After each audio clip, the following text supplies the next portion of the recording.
ছাত্র উপদেষ্টা আসিফ মাহমুদ সজীব ভুঁইয়া আজকে বিদেশে যাইবার সময় আঙ্গো ঢাকা বিমানবন্দরের লোকজন উনার ব্যাগ তল্লাশি করি উনার ব্যাগের ভিতরে গুলি সহ অস্ত্রের ম্যাগাজিন পাইছে ভাইয়া।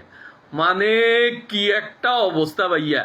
আসিফ মাহমুদ সজীব ভুঁইয়া লেদা হোলা হইলেও ভাইয়া উনি বর্তমানে আঙ্গো দেশের একজন সম্মানিত লোক। উনি হচ্ছে মাননীয় উপদেষ্টা, মন্ত্রী সমমর্যাদার লোক। একজন মন্ত্রী সমমর্যাদার লোকের ব্যাগের মধ্যে গুলি সহ ম্যাগাজিন কই থেকে আসলো, কি জন্য রাখছে তিনি? আর এই ম্যাগাজিন পাওয়া গেছে, গুলি পাওয়া গেছে, অস্ত্র কোথায়?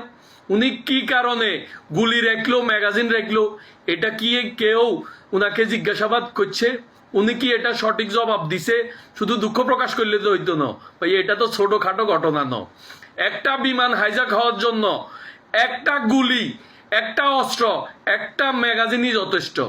আঙ্গো বাহিনীতে একটা কথা প্রচলিত আছে, এক গুলি এক শত্রু, এক গুলি এক পাইলট।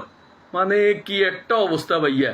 এখন তো প্রশ্ন জাগলো, একজন মন্ত্রী সমমর্যাদা লোকের কাছে তো ভাইয়া বিদেশে যাইবার সময় অস্ত্র এবং গুলি কিংবা ম্যাগাজিন থাকার কথা ন ভাইয়া। গুলি থাকবো হচ্ছে উনার বডিগার্ডের কাছে, উনার নিরাপত্তা কর্মী যারা আছে তাদের কাছে। উনার কাছে কেন গুলি পাওয়া গেল? উনার কাছে কেন ম্যাগাজিন পাওয়া গেল? যেই অস্ত্রের ম্যাগাজিন এবং গুলি পাওয়া গেল সেই অস্ত্র কোথায়? এটার প্রশ্ন কি কেউ ভাইয়া তিনাকে করছে? উনি কি জবাব দিছে? এটার ব্যাখ্যা কি দিছে?